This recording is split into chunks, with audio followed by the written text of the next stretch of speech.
this lecture, we're going to talk about altcoins and the much larger ecosystem of cryptocurrencies in which Bitcoin actually just plays one important role. Let me start by giving you a sense of the sheer number and variety of altcoins that have launched since Bitcoin began. Bitcoin was first launched in January 2009, and it wasn't for 2 years, till the middle of 2011, that the first Bitcoin-like derived system, Namecoin, was launched. And in the following months, a handful of other altcoins were launched, and the rate of altcoin launch didn't pick up until year 2013, and at the current time, several altcoins are launched every week. And we're going to focus on only a few of the oldest and most well-established altcoins and talk about them more. Now, there's between, say, 150 and 500 altcoins that have been launched in total. This varies depending on what you consider a launch of an altcoin. Some altcoins are simply launched, announced, and perhaps their code's released, but their genesis block hasn't been created yet. Some altcoins have been launched but then died very quickly after their launch. And we'll talk a bit more about that in the future.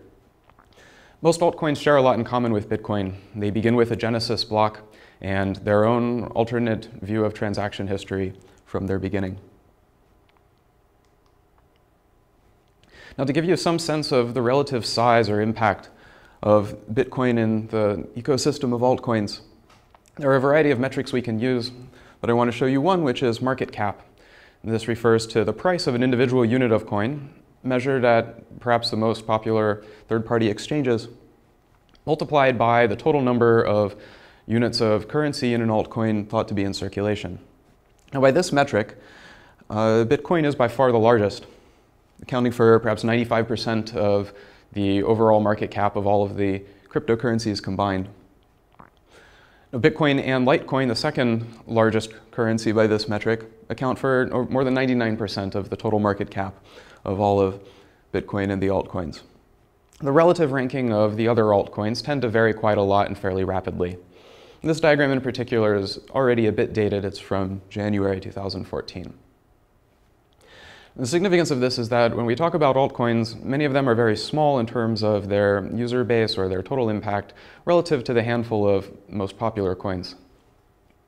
Another way of getting a grasp for the ecosystem of altcoins and their relation to each other is the concept of altcoin genealogy. When an altcoin or a Bitcoin-like system is launched, it typically isn't designed and implemented from scratch. Typically, an altcoin is launched by preparing a reference client, so the software for a node that actually connects to the network, and this is prepared by forking from an existing code base of the reference client of a more well-established altcoin or Bitcoin itself. So the top two most popular by market cap currencies, Litecoin and Bitcoin, are also the most widely forked code bases. Litecoin itself is also a fork of Bitcoin. It's actually Bitcoin's grandchild in a sense, that Litecoin was forked from Tenebrix, which was a short-lived altcoin that itself was forked from Bitcoin. Every altcoin has some kind of story to tell, which makes these fun to talk about. Most altcoins have something that distinguishes them from all of the others, or some reason for existing. In many cases, altcoins are distinguished by having some different technical feature, such as additions to the script language that express different kinds of transactions, or additional security. In some cases, the security can come from a different mining puzzle that discourages or encourages one kind of mining or another, or features that, for example, add additional anonymity and privacy for users' transactions. In many cases, an altcoin simply changes some of the built-in parameters to Bitcoin. This includes things like the average time between blocks, and a variety of parameters which altogether I'd call monetary policy, which include things like the schedule of rewards being created, the overall inflation rate of the altcoin, and whether or not the inflation rate gradually caps out at some finite limit the way that Bitcoin does. In many cases, altcoins are also launched with a theme or some sense of a community that the altcoin is targeted at or intended to support, or simply an interest or common interest that the altcoin should be associated with. I'll talk about some examples of these as I describe some of the major altcoins to date. The first altcoin we're going to look at in detail is Namecoin. This was the first altcoin that was launched, again, in the middle of 2011, April, roughly 2 years, a little more after Bitcoin was launched. Namecoin is very interesting because it has a very new technical feature, which is domain name registration. Namecoin is actually intended to be a decentralized replacement for the domain name system, which is, as you know, an essential part of our internet and World Wide Web infrastructure. Now, Namecoin actually works for that purpose. Now, you can't use this by default with an unmodified browser, but you can download a browser plugin for, say, Firefox or Chrome that would allow you to type in an address like example.bit, any website name that ends in .bit, and it'll automatically take you to the right location indicated by the registry stored on Namecoin. In order to register a name in Namecoin and maintain it, you send transactions to the Namecoin system, much as you would send a transaction to the Bitcoin network in order to move Bitcoin currency around. Namecoin mirrors a lot of aspects of the current domain name system. So for example, you can register a name that currently isn't taken by anyone by paying a small fee. Now, the fee to register an untaken name in Namecoin is only 0.01 of a Namecoin, which works out to about 1 cent in US dollars at the current price. So this is 1,000 times less than the cost of registering a domain name given the current system of DNS and registrars. Unlike the current domain name system, in Namecoin there's no renewal fee, but you do have to publish a transaction that pings your name every 6 months or so in order to keep your name under your control. Also, like the domain name system, Namecoin features a hierarchy of names. So if you register a root domain like example.bit, you can give out subdomains like subdomain1.example.bit to other people. You can also transfer domain names in Namecoin that you own to other people. And you can in fact make transactions that are a transfer and sale of a domain. So you can make a transaction that transfers ownership of domain to a buyer and at the same time transfers units of the Namecoin currency from the buyer to the seller. One other interesting property of Namecoin is that this was the first altcoin to feature merge mining, which is a really clever technique that we're going to talk about a little later, and this has been part of its success. Next, we're going to talk about Litecoin. And this was launched also in 2011, sometime after Namecoin. And Litecoin has, for the past several years, been the #2 altcoin next to Bitcoin in terms of overall popularity and user base. The main technical distinction between Litecoin and Bitcoin is that it features a memory-hard mining puzzle, like the kind we talked about in Lecture 8. Now, when Litecoin was launched, Bitcoin mining was mostly done by GPUs at that time, and so the point of Litecoin's use of a memory-hard mining puzzle was to actually be GPU resistant. So at the time Litecoin was launched, you could still mine on Litecoin with a CPU that you might have used to use to mine for Bitcoins. Now, the technology for mining in Litecoin has lagged behind the technology in Bitcoin. So once Bitcoin mining moved from GPUs to FPGAs and then ASICs, Litecoin mining also moved from CPUs, which is originally intended to support, up to GPUs, and now fairly recently the first Litecoin mining ASICs are being delivered. Now, by most metrics, Litecoin is the second largest and most popular altcoin. In fact, it's the first most widely forked. Besides the memory-hard mining puzzle and a couple of small parameter changes, for example, blocks in Litecoin arrive 4 times faster than in Bitcoin, every 2.5 minutes. Besides that, Litecoin borrows as much from Bitcoin as possible and differs in very few other ways. And in fact, its development has followed Bitcoin. So as patches and improvements have been made to Bitcoin, Litecoin has also adopted these. So for this reason, Litecoin occasionally uses the slogan, "It's the silver to Bitcoin's gold." The next interesting altcoin to talk about is called PureCoin, sometimes called PP coin. And this was launched a little bit later, towards the end of 2012. PureCoin is very interesting because it uses a very different mining puzzle. This is the first altcoin that featured a proof of stake, which, if you remember from Lecture 8, is a form of mining that doesn't actually involve any computational work. Instead, it involves mining by making transactions using coins that you're already holding, and the coins accumulate stake over time as long as they aren't being moved. Now, PureCoin actually is a little more complicated than that, and it uses a hybrid mining approach. This means that it is possible to mine PureCoin blocks by using proof of work. You can mine for PureCoins by using a SHA-2 mining rig, the same kind you would use in Bitcoin. However, the catch is that this only works for minting new currency.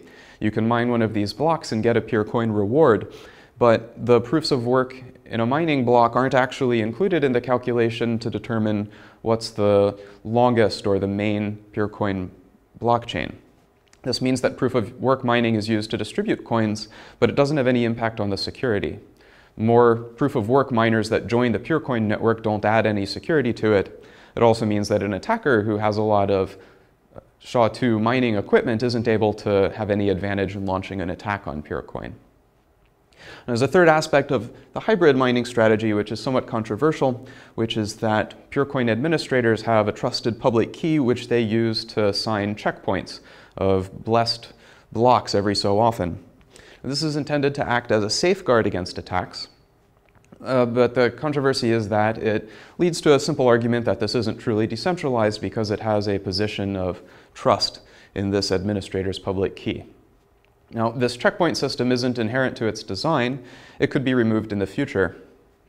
The downside is that because of this, because it has the safety mechanism in place, we can't necessarily infer empirically that proof of stake has led to a very secure system. We don't know what would happen if this training wheel were removed. Next, we're going to talk about Dogecoin.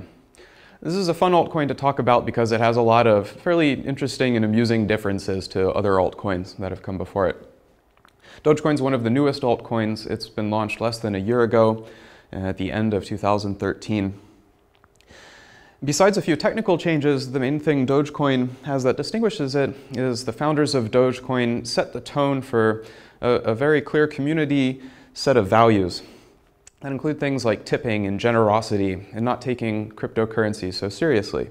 So while Bitcoin has an ethos of providing decentralized alternatives to centralized infrastructure to change the world, Dogecoin's culture begins with a notion of a sense of humor and having fun with cryptocurrency.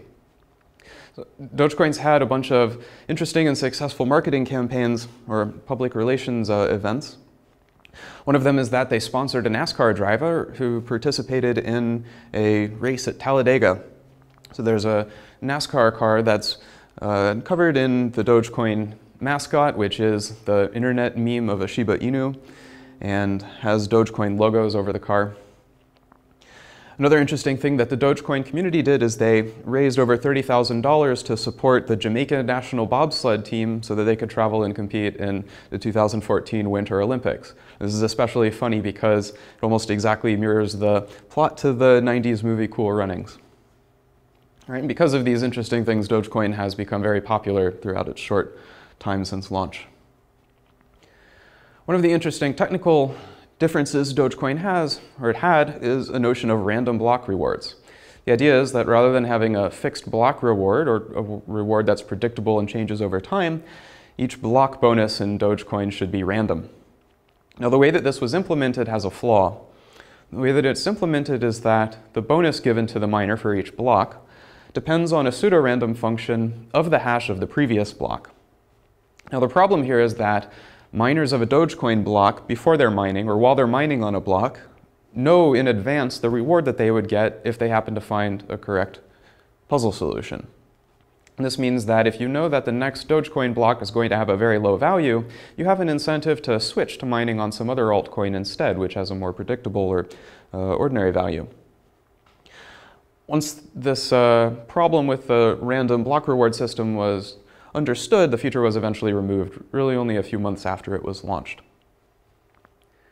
Another technical distinction of Dogecoin is that the rate of average block rewards decreases in half at a much higher rate than that of Bitcoin. So remember that in Bitcoin, the block reward is scheduled to decrease by half periodically over time. Originally, Bitcoin blocks were worth 50 Bitcoins each. Now they're worth 25 coins each. This switched to cut in half at some point a year ago, and the next halving event won't occur for a couple more years still. In Dogecoin, the reward rate is cut in half roughly every 2 months.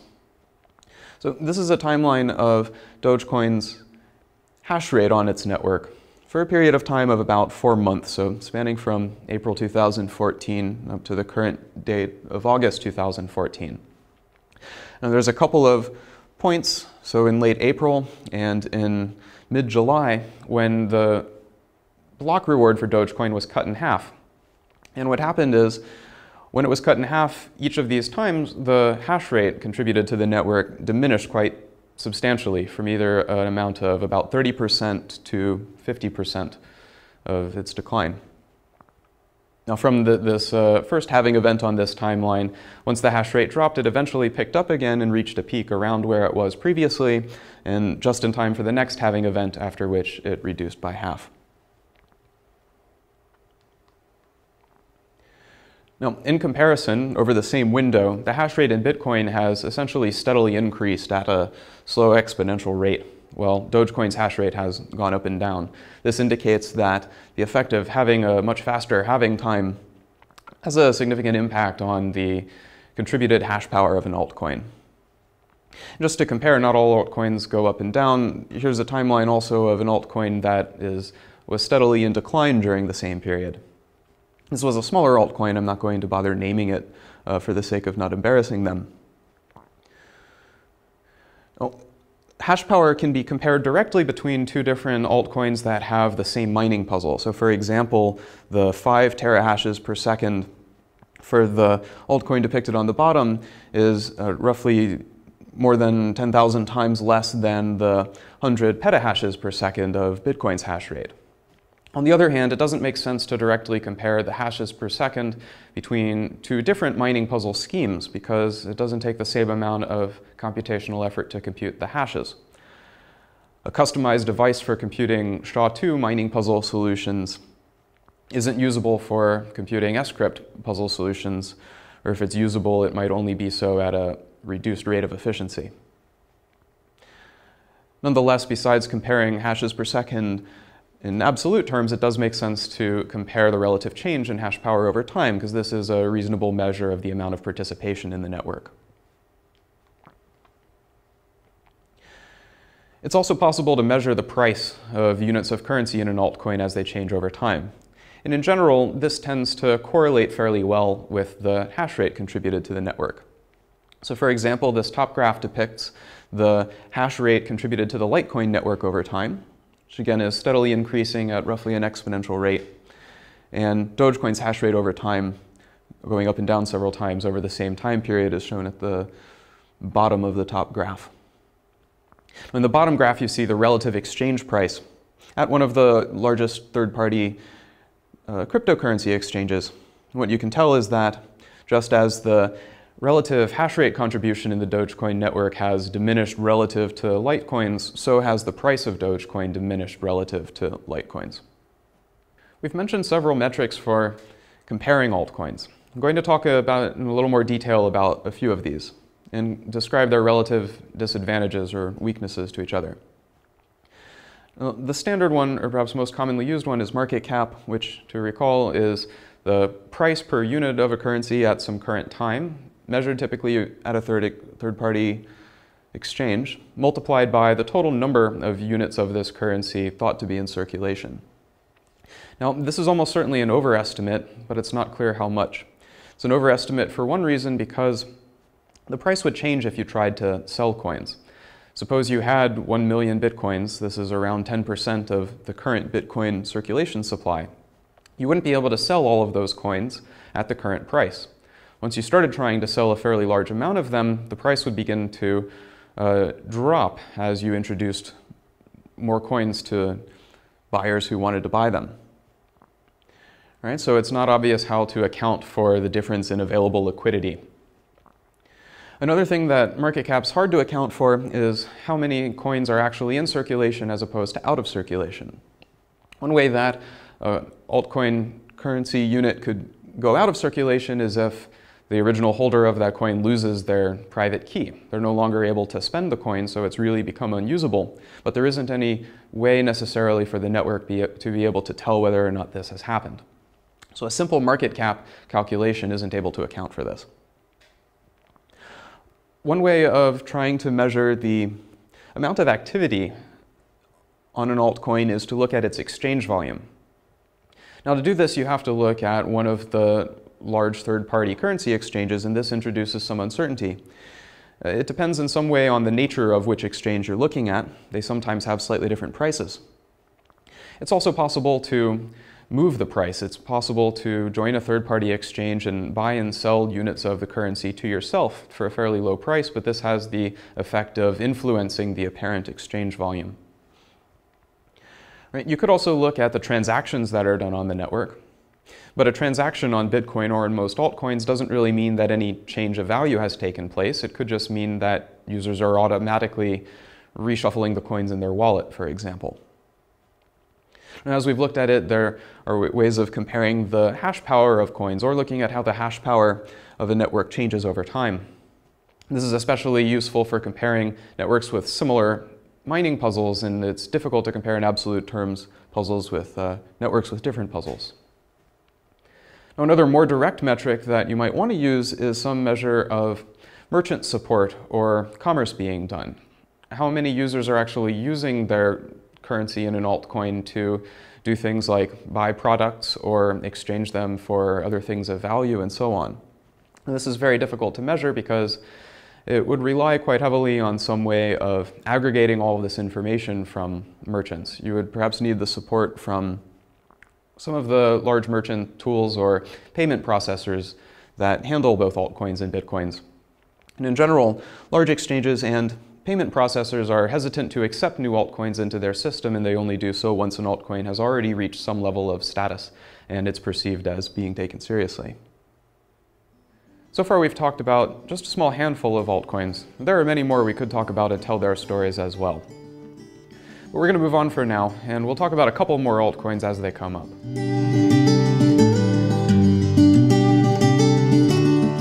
Next, we're going to talk about some of the ways that Bitcoin and the altcoins in this ecosystem interact with each other. All the altcoins in Bitcoin, in a sense, compete with each other. They have rivalries, and we've looked at some of the ways that they change in relative value and participation over time. It's also possible for them to interact in a more hostile or harmful way. So for example, given the way that the proof-of-work mining system works, it's possible if you have a lot of mining power to conduct various forms of attacks on Bitcoin or on an altcoin using this mining power. Now, in particular, this means that if there's a very large entity on a large network such as Bitcoin, for example, a powerful single miner or a large mining pool, this mining entity would have a very large power relative to the participation of a very small coin that uses the same proof-of-work puzzle. This means that a large miner on a Bitcoin network could fairly easily attack any small altcoin if it wanted to. Now, attacks like this have actually happened before in practice. There's a well-known story of an altcoin called CoilCoin, which was quite small during the time of 2012.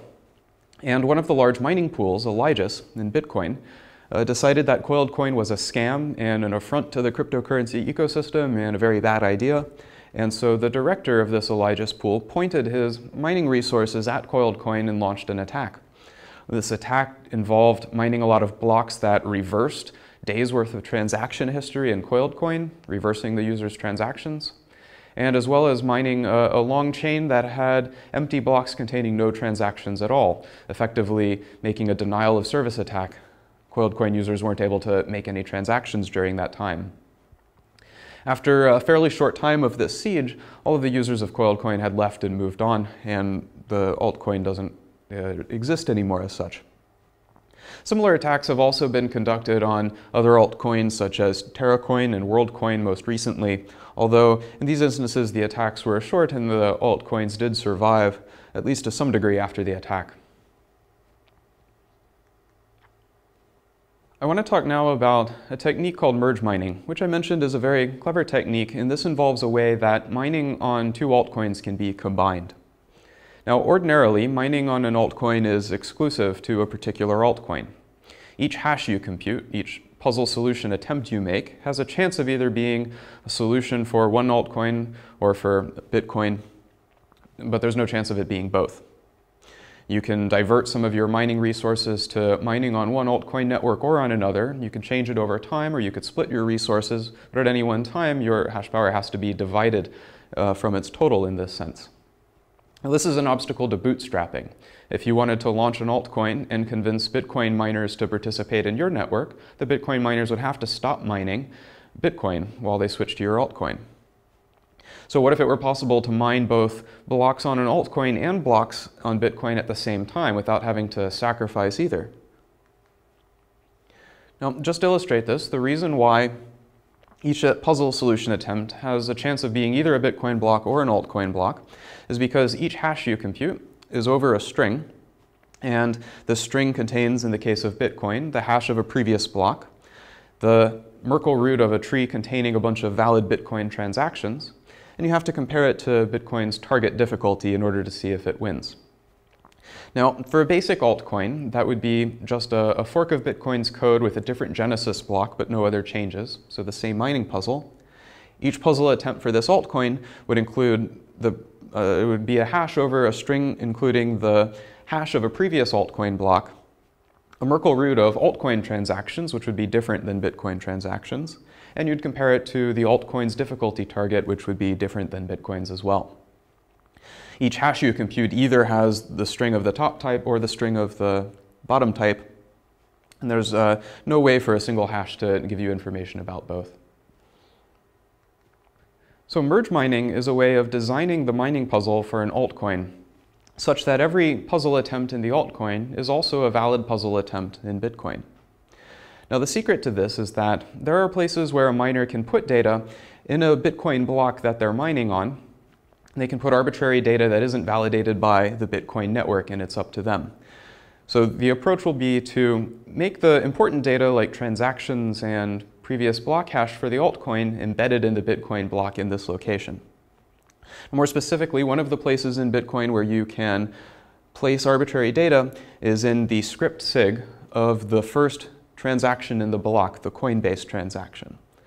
Right? The script sig field isn't checked at all by Bitcoin, so it can be arbitrary data and it would still be a valid Bitcoin block. So the approach for merge mining is to put all of the data that you need for your altcoin encoded in this script sig. This includes the previous block hash for your altcoin and the Merkle root of some transactions relative to your altcoin. Now then, the merge mining puzzle is to compute the hash over the string including an entirely valid set of Bitcoin block data and just happens to contain the altcoin data. And once you compute this one hash, you can compare it even to a different difficulty target for the altcoin that's typically less than the difficulty in Bitcoin. Now, notice that you can only compute one hash, and yet it still has a chance of being either an altcoin solution or a Bitcoin solution, or even both. Now, what we've just illustrated is a way of merge mining an altcoin onto Bitcoin, but it's possible to generalize this so that you can merge mine any number of altcoins at the same time as well. Now, merge mining is a mixed blessing. It makes it a lot easier to recruit mining participants, especially from a much larger existing network like Bitcoin, because mining participants in Bitcoin don't have to stop mining Bitcoin in order to also merge mine on an altcoin. On the other hand, it also makes this cheaper for attackers. So for example, the coiled coin attack that I mentioned, coiled coin was a merge mined altcoin. This meant that for a Bitcoin mining pool to attack coiled coin, it doesn't even have to take the opportunity cost of stopping mining Bitcoin while it launches this attack. Another problem is that miners don't have an incentive directly to validate transactions thoroughly if they believe that the chance of there being an invalid transaction published is fairly low, or if they delegate validating transactions to someone else, such as the leader of a mining pool.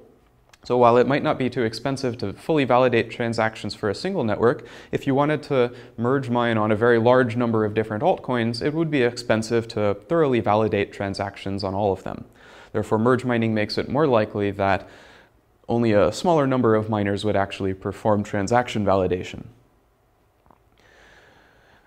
Many large mining pools in Bitcoin actually provide the service of helping you merge mine many compatible coins at once. So for example, the largest Bitcoin mining pool, ghash.io or gigahash.io, allows you to simultaneously mine on Bitcoin, Namecoin, IXCoin, and DevCoin. So these become the most popular Bitcoin-compatible merge-mined altcoins.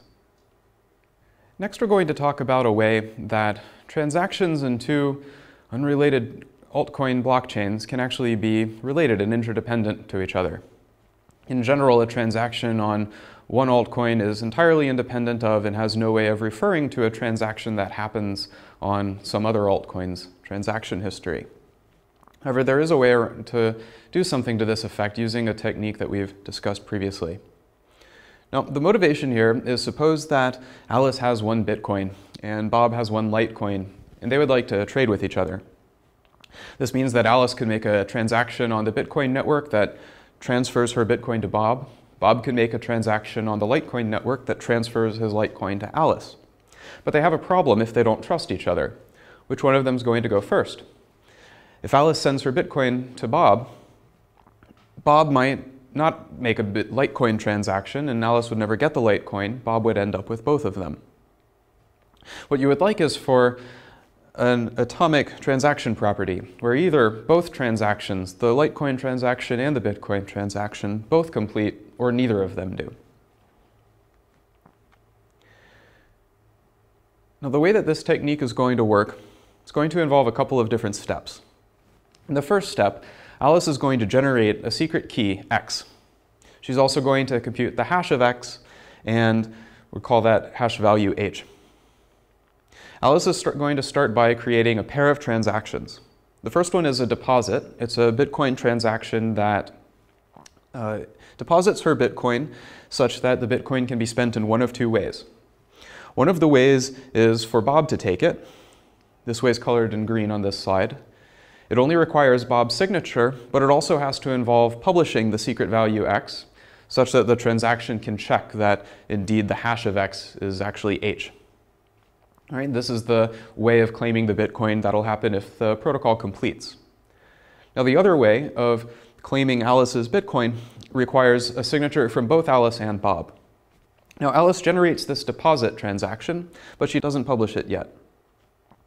First, she generates another transaction, refund, which refers to deposit, and it contains both Alice and Bob's signature, and it is time-locked to a time in the future, which we'll call t+2. Now, once she gets Bob's signature on this refund transaction, she can publish the deposit transaction. Now, the important conditions here are that if Bob is able to learn the secret value X before time t+2, then he's able to take Alice's Bitcoin. This is what happens when the protocol completes normally. On the other hand, if Alice never reveals her secret X, then she knows that she will be able to reclaim her refund at time t+2. Now, the second step involves Bob also creating a similar pair of transactions. Bob's going to create a deposit B transaction, which contains his Litecoin, and his Litecoin can be spent in one of 2 ways. Again, one way is, in the ordinary course of the protocol, requires only Alice's signature, so it will transfer the coin to Alice, but it requires Alice to publish and reveal her secret string X, which again is checked to the hash value H. Now, Bob creates the deposit transaction but doesn't publish it immediately. First, he creates his refund transaction. He has to collect his own signature and Alice's signature as well. And this transaction is time-locked to a time t+1. And this means that this transaction is signed by Alice, but it isn't valid until sometime after t+1. Once Bob has Alice's signature on this time-locked transaction, he's free to publish the deposit B transaction. Now, the important qualities here are that if Bob is able to learn the secret value X, because Alice reveals it, before time t+1, then Alice is going to be able to take the Litecoin from this transaction. This is how the protocol completes normally. On the other hand, if Alice never revealed X, then Bob can claim his refund at time t+1. So putting this together, after all of the deposit transactions are published, Alice reveals X, and she creates a transaction that takes the Litecoin from Bob, but to do so she has to reveal X. So when Bob learns X, he can create the transaction that takes Alice's Bitcoin. Now the transaction's completed. Now, the important logic about why this is secure is that if Alice doesn't reveal X, then Bob gets to take his refund at time t+1. If Alice takes Bob's Litecoin, then the only way she can do that is if she does reveal X before time t+1. Right? And in any case that Alice reveals X before time t+1, Bob will learn it and have time to take Alice's Bitcoin before time t+2, the final deadline. This guarantees that either both transactions complete or neither of them do, which is the property we wanted out of this. So this is a clever transaction protocol. It has the potential to provide liquidity between altcoins in a secure and decentralized way. On the other hand, this technique hasn't been seen in the wild. There are a few reasons for this. The disadvantages of this protocol are that it requires many transactions, each of which typically has to carry a transaction fee or at the minimum take some amount of time to complete. Even though you're guaranteed that either both transactions complete or neither of them do, there's still a risk of denial of service. If you try to do this protocol with a random stranger, they might waste a lot of your time by starting protocols that end with everyone having to collect their refund at the time deadline. Because of these disadvantages, almost all exchanges between altcoins are done using large centralized third-party exchanges or ad hoc transactions like local Bitcoin exchanges. So to summarize so far, we've talked about Bitcoin and its role in the context of a large ecosystem of hundreds of altcoins. These altcoins compete and interact with each other in a variety of ways, some cooperative and some hostile. We've also looked at two specific ways that altcoins can interact at a technical level. We've looked at merge mining, which is interesting because an altcoin can support merge mining without even explicitly having to have support from Bitcoin. Not only does Bitcoin not have to change for an altcoin to merge mine on it, but it isn't even clear what Bitcoin could do to prevent merge mining like this from occurring. Similarly, you can use the hash commit technique in order to have interdependent transactions, even though they occur on entirely separate altcoins that have nothing to do with each other directly. This is possible with the existing script language that essentially every altcoin supports.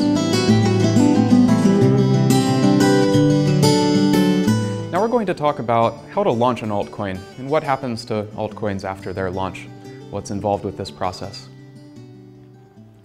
Now, as we mentioned, an altcoin generally involves creating a new reference client, typically by forking the existing code base of some existing, more well-established altcoin or Bitcoin itself.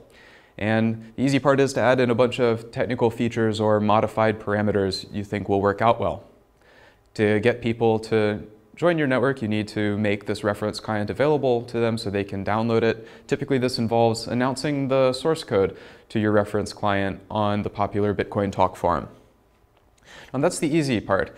The hard part is actually bootstrapping your altcoin. The security and the value of an altcoin comes from this bootstrapping process of people who find it valuable. In order to get your altcoin bootstrapped, you need to find people who will be miners. Miners are needed to join the network in order to make it resilient to attacks from other altcoins. For your altcoin to have any value, there have to be people who are stakeholders who own units of the currency and consider them valuable or useful to them. An altcoin needs a development community because altcoins typically need to be modified to update, to respond to bug fixes, and to add new features, and to increase the scalability and efficiency as your altcoin becomes popular and more transaction volume occurs on the altcoin network. It's also important for people to buy and sell altcoins to provide a liquid market so that people who want altcoins or want to sell them can find a place to buy them from. Just to illustrate the point about the reference client being the easy part, I want to highlight a site that doesn't exist at the moment. It was only up for a short while and it might come back. And it's called the CoinGen Beta, and it's an automated service that generates a modified altcoin for you as a service. It's a website where you can enter in a name of an altcoin that you'd like. You can make up a 3-letter currency code abbreviation. You can upload an icon for whatever mascot or logo you want for your coin. There are checkboxes so you can set a variety of different standard parameters. You can adjust some numeric parameters. After you've picked all of these settings, you actually just click Create My Coin, and you can download this modified fork of Bitcoin and immediately release it and start running it. Typically, you have to pay some fee to this service, like 0.05 Bitcoins for this. You can do this to very easily create any sort of altcoin, so there's really no challenge in just creating a reference client, so that clearly doesn't make the difference in whether an altcoin will be successful or not. Besides a reference client, there's a lot of technical infrastructure that most altcoins have, and altcoins seem to need in order to be successful. It's important to have some way of initially getting users to have coins. Some of the infrastructure that supports this in Bitcoin and in many altcoins are things like tip bots or faucets. Tip bots allow you to give units of your altcoin to users who aren't already users of your network. You can deposit some of your altcoin in a tip bot and it will send this person a message telling them how many altcoins they have available and how to download the reference client and claim it. This is a way of introducing new users to the system. Another thing is a faucet, like the Bitcoin faucet, that will give out small amounts of your altcoin units to anyone who shows up at a website, maybe enters an email address. Almost all altcoins have some kind of distinctive marketing or branding that makes them memorable and easy to recognize. This includes logos or a more comprehensive theme. Other infrastructure that's needed are exchanges or automated ways of exchanging Bitcoins or altcoins for other kinds of currency or altcoins, or exchanging altcoins for products or services from merchants. Now, there are a lot of existing exchanges and payment processors that already support many altcoins, so this is often a matter of just convincing them to include your new altcoin in their list of supported cryptocurrencies. Besides the reference client, there are a lot of developer and diagnostic tools, such as testing suites or an entire testing network version of your altcoin that people can experiment with, and things like a block explorer that allow people to look at the transactions and the blocks as they arrive. Most altcoins now have some kind of steering foundation, usually by the organizers or launchers of the altcoin in the first place. Now, Bitcoin's founder, the pseudonymous Satoshi Nakamoto, just released the source code for the reference client and basically disappeared after that. There's now a Bitcoin Foundation that does provide some of the function of encouraging development and lobbying, but it's in no way an official organization. Many altcoins, it's actually the founders of the altcoin and the people who launch it who continue to maintain the altcoin after its launch and form some kind of organization to do that.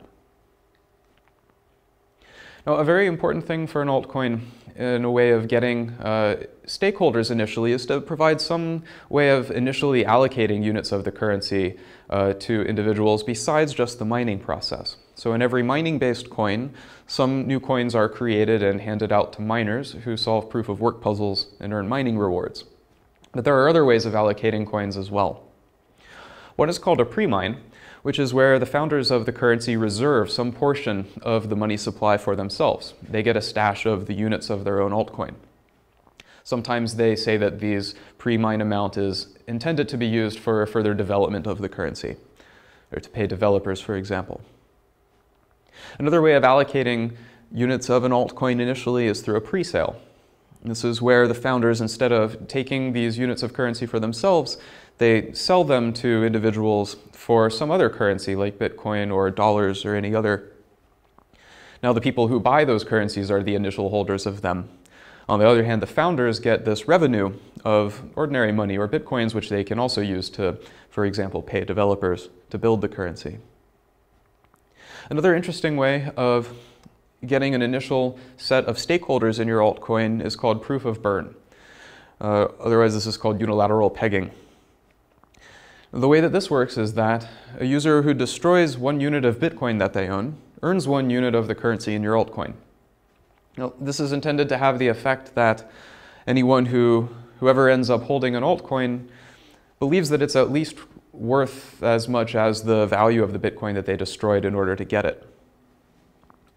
On the other hand, there's no way to recover the Bitcoin in this case. It's actually destroyed.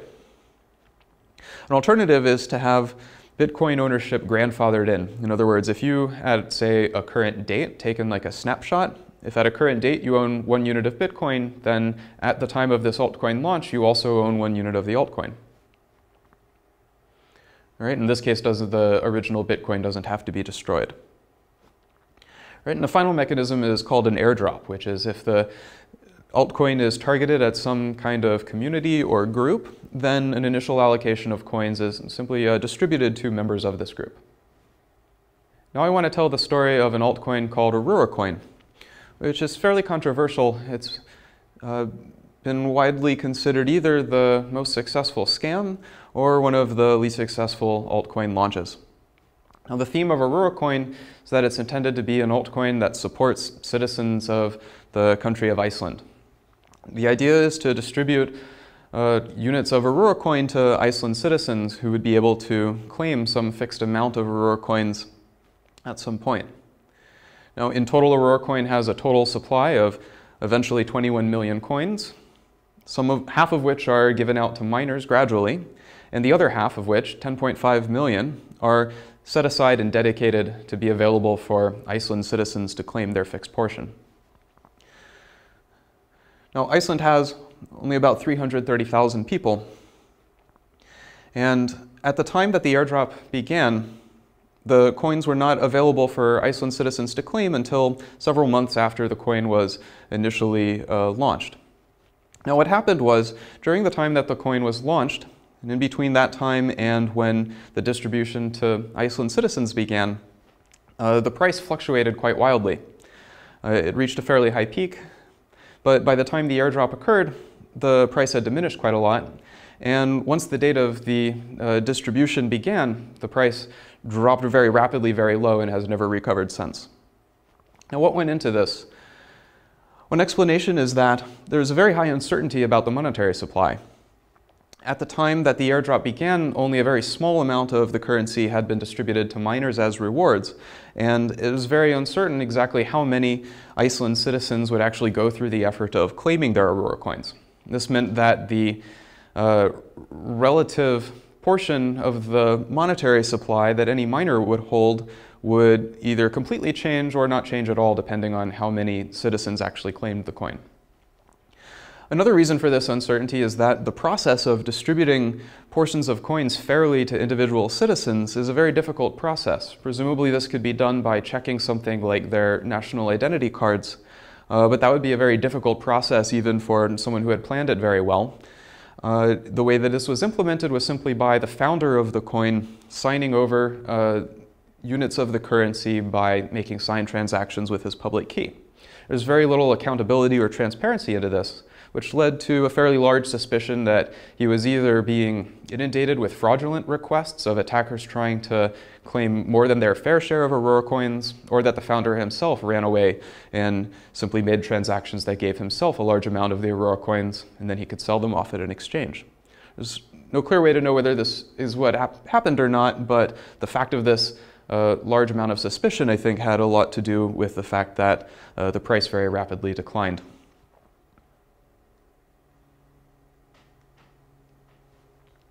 Many altcoins are criticized as being pump and dump schemes. This is a phrase that refers to something that happens in small value ordinary company stocks all the time, and it also happens in altcoins. To conduct a pump and dump, you have to pick an altcoin that you're going to use as your target. This could be an altcoin that's about to launch, or it can be an existing low value altcoin that doesn't have a lot of participation and doesn't have a very high value. Now, while the price is so low and while the value is so low, it's easy for an attacker to acquire a large number of these altcoins. Now, after that, or around the same time, the attacker would launch a targeted marketing campaign to convince the public that the reason for this acquisition of coins was because a lot of people are interested in the coin. The coin has a lot of grassroots support, or it even has some big important technical merit that explains why it would become popular so rapidly. And at the peak of this excitement, as more people in the public try to buy this coin, the attacker would then sell all of his coins once the price has risen high enough. Right now, once the marketing campaign ends because the attacker has left and people realize that there weren't actually a very large following of grassroots support or the technical merits were overstated, the altcoin's price drops and eventually declines and users move away. This is profitable for the attacker, but it wastes a lot of cryptocurrency enthusiasts' valuable money. Now, there are many arguments against altcoins that essentially say altcoins are a bad idea and harmful to the overall cryptocurrency ecosystem. One of these arguments is that since altcoins rely on mining power for their security, having a large number of competing altcoins with total mining power divided among them means that any one of those altcoins is relatively weaker against attacks than they would be if, for example, they were all consolidated. A related problem is that there's a dilution of scarcity. One of the reasons why Bitcoin is valuable is because it's perceived as having a fixed limited supply of these 21 million coins. And even if that's true, if it's very easy to create so many other altcoins that also have their own value, then in a sense it dilutes the scarcity of cryptocurrencies as a whole. Right? And another argument is that altcoins are very easy targets for these pump and dump schemes, and potentially of all the hundreds of altcoins, most of them can only be used as pump and dump schemes or only attract that kind of participation. On the other hand, there are a lot of compelling arguments for altcoins as well that basically say that altcoins are an essential part of the cryptocurrency ecosystem. For example, you could say that competition between altcoins leads to better systems overall. The best altcoin that has the most technical quality and the best features will eventually be the one that's most successful and has the most value. A reason to use an altcoin rather than simply trying to build new features into Bitcoin or build up Bitcoin are that the Bitcoin community is somewhat risk-averse to adopting new features. If you have a new feature you want to try out, it's a lot easier to simply implement it in an altcoin and see how it fares than to try to convince the Bitcoin community to accept this as a change before it's been tested. In this sense, altcoins are like a research and development testbed for potentially new Bitcoin features. Another good thing about having a diverse variety of different altcoins with different technical composition is that if there's some uncertain event, like a catastrophic failure of one altcoin, it might not affect all of the other altcoins that have different makeup. This means that if one altcoin is taken out, the world of cryptocurrencies can still continue. Another interesting point is that having multiple altcoins has the potential to be a safeguard against the concentration of wealth occurring in any one particular place. The ability to launch new altcoins creates the option of something like a jubilee, which is a biblical kind of event where establishment of wealth is reset and debts are canceled or something like that. The ability to launch a new altcoin has the ability to start over again and measure wealth in a new way based on currencies of a new altcoin. This could happen, for example, if it was decided that someone unscrupulous eventually accumulated all of the bitcoins or too many of the bitcoins. It's always possible to simply create a new altcoin and start over again from scratch.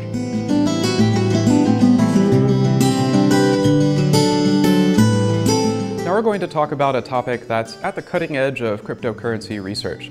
It's not something that's possible with Bitcoin today, but it's something that a modification to Bitcoin or to another altcoin could support. We've talked about several ways that a new altcoin could convince stakeholders of Bitcoin or another altcoin to become stakeholders of this new altcoin. Now, two of the options that we've discussed are sort of two extreme sides of the same concept. In the grandfathering approach, anyone who's a Bitcoin holder can become a holder of some units of this altcoin. On the other hand, this doesn't involve any risk to the Bitcoin holder at all. If the altcoin crashes, the Bitcoin holder is no worse off than he was before. Still has all of his Bitcoins. On the other hand, the unilateral exchange plan involves burning Bitcoins in order to get units of the altcoin. This involves a lot of risk taken by the Bitcoin holder. If the altcoin crashes, then there's no value in the altcoins he earned, but he also doesn't have the Bitcoins that he started with, since he deleted them in order to gain units of the altcoin currency. Now, with the unilateral peg, this means that 1 unit of Bitcoin is deleted forever in order to claim 1 unit of altcoin. There's no way to get a Bitcoin back. You could trade the altcoin with someone else who already has a Bitcoin, but the Bitcoin that you had is already taken out of the money supply irreversibly. On the other hand, instead of burning the Bitcoin, it would be interesting if you could simply deposit the Bitcoin in some place where it was held in escrow of some kind.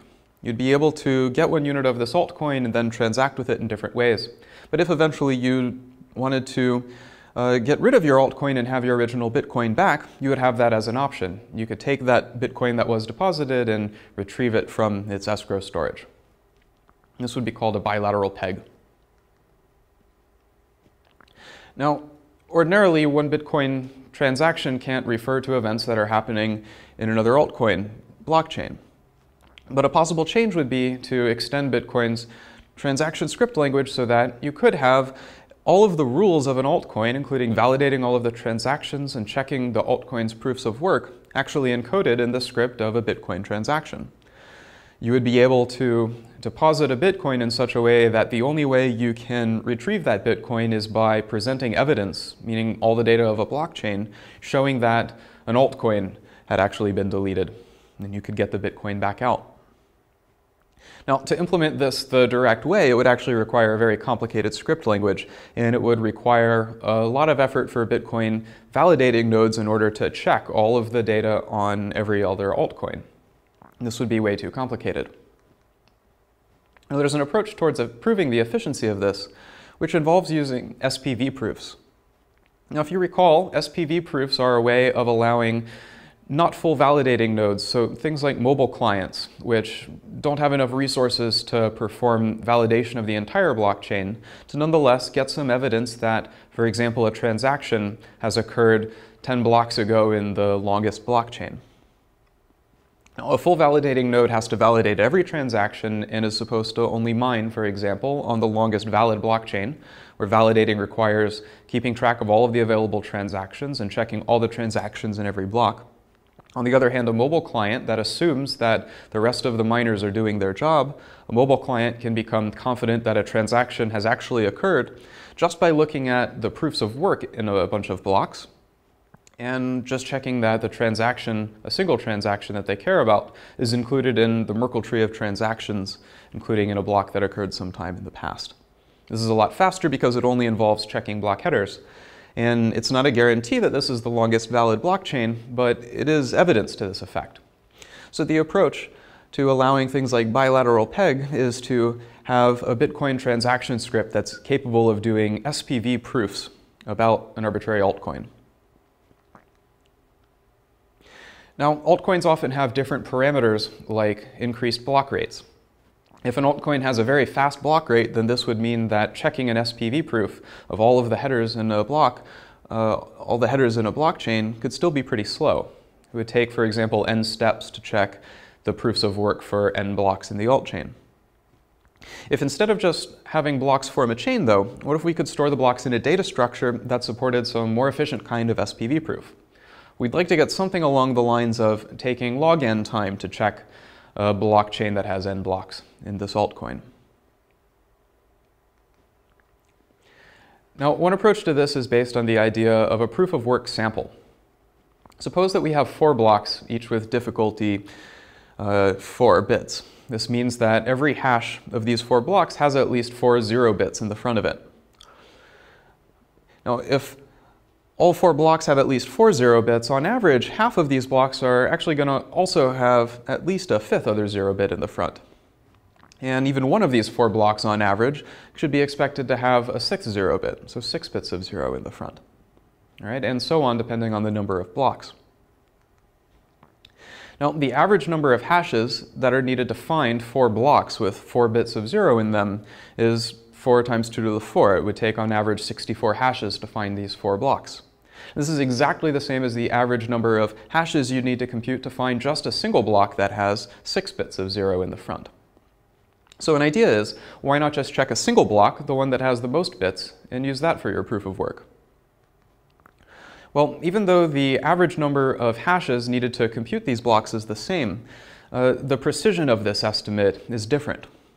Suppose an attacker computes only 32 hashes. This is half the expected number of hashes needed to find 4 blocks. The probability of finding these 4 blocks with 4 bits of 0 each is actually only 14%. You have a 14% chance of successfully finding 4 blocks in half the average amount of time it would take you to find those 4 blocks. On the other hand, the probability of finding just a single block with 6 bits, using only half the expected number of hashes it would take, is much higher. It's actually 40%. You can do these calculations using standard probability techniques. The number of blocks you find at a given difficulty level, given a fixed number of attempts, like 32 hashes, comes from the binomial distribution. All right? The upshot of this is that the more samples of proof of work you check, the more precise your estimate is, the closer to the average number of steps you can guarantee that it takes. This means that checking just a single proof of work might not be a good idea, but it is plausible that you could check a much smaller number of blocks than the whole blockchain and still get a confident estimate about the proof of work in the total blockchain. Now, to have a data structure that supports SPV proofs of this kind, we can build something like a skip list. Suppose that our goal is to support compressed proofs of work that involve checking only a quarter of the blocks on average in a large blockchain of proofs of work. The way to do this is to have every block contain not just a pointer to the previous block, all of which contain at least 4 bits of 0, but also the hash of the block in the past that's most recent that has 6 or more bits of 0 in the front.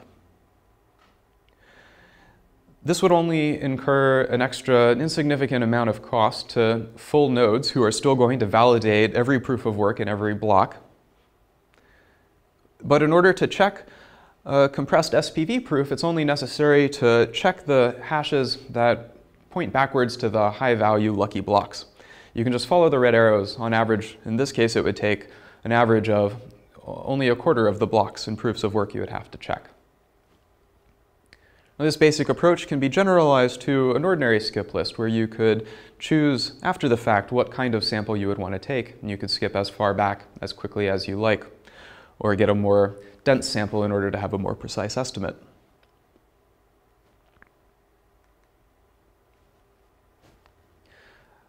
Let me conclude by talking a bit about sidechains and the potential that this holds. With a suitable modification to Bitcoin or an altcoin, you would have the potential to have other altcoins that hold units of other altcoins in reserve. Right? This could be used to smoothen out the risk of launching a new altcoin. You don't necessarily have to allow altcoins to be redeemed back to Bitcoin at the same rate. You could, for example, be guaranteed that if you spend a Bitcoin to get 1 unit of altcoin currency, you can either keep that altcoin, hopefully it rises in value, or you might be guaranteed that you can reclaim it if you want for at least, say, half, like 0.5 Bitcoins of the value that you initially deposited. This could be a way of having a safeguard against losing all the value in an altcoin if the altcoin crashes shortly after its launch. All right, now this isn't possible today, and it would require some changes to Bitcoin in order to support this. For an altcoin to support this, doesn't preclude any of the other options that we've talked about as well. The altcoin could either be merge mined with one of the coins that it uses as backing reserve, or it could avoid merge mining by having a completely different incompatible mining puzzle. So to wrap up this lecture, we've talked about how Bitcoin is an important part of a much larger ecosystem of cryptocurrencies and altcoins. They compete and interact in various ways, some cooperative, some harmful. There are also a lot of ways that they can technically interact with each other through techniques such as merge mining and hash-linked transactions that are interdependent between different blockchains. And it's also possible that in the future there will be more technical ways that transactions in one blockchain can explicitly refer to transactions in another blockchain. There remain several open questions that we aren't able to decisively answer at this time. Are altcoins going to consolidate or stay consolidated where there are a few vastly largest altcoins or one largest altcoin? Or will they diversify further so that there are a plurality of equally popular and valuable altcoins? Is Bitcoin eventually going to be overtaken by some other altcoin, like one of the ones that's been launched recently? Also, is it a good idea to even encourage interaction between Bitcoins? Or should interaction like this be discouraged, for example, by using incompatible mining puzzles rather than merge mining? We can't answer these questions right now, but we've talked about all of the concepts you need to understand and appreciate the importance of this question. In the next lecture, we're going to wrap up this lecture series by talking about the future of Bitcoin. Is Bitcoin going to bring about a new future society where all important infrastructure is decentralized? We're going to talk about several topics, including autonomous agents and smart property.